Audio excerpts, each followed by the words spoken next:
郭文貴氏は中国共産党が国境を越えた犯罪組織であると指摘し、世界の方向性を変えました。中国人と中国共産党の切り離しは歴史的な出来事であり、中国共産党は彼を心底憎んでいる。詳しくは VTR をご覧ください。Why does the world today look the other way? And this is why they hate Miles Guo. And trust me, they hate him. Miles Guo coming to the West was an inflection point. Nobody in the West talked about the Chinese Communist Party and identified the Chinese Communist Party as the problem.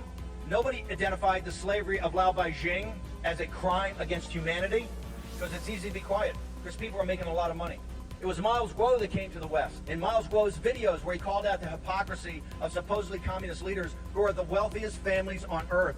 And they're the wealthiest families without creating anything. They've never created anything. They've never made anything. They've never produced anything. What have they done? They've run a gulag of 1.4 billion people, and they've stolen their wealth. And Miles Guo didn't have to do this. He was a billionaire many times over. He could have done anything he wanted in the world, lived anywhere he wanted in the world, partied. He didn't need to do any of this. None of it.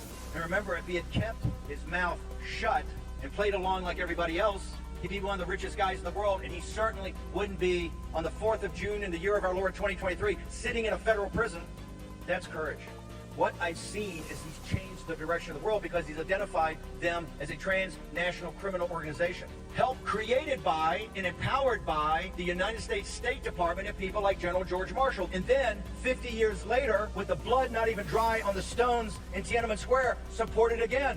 What Miles Guo did is historic because he bifurcated the Chinese people from the Chinese Communist Party, and we know that they hated that. He said, this is not the Chinese people. There's only 92 million Chinese communists, and they're not even that effective. It's just a handful of factions and families that take the wealth because it's a totalitarian state, by the way, of which you've helped build with your capital and your technology.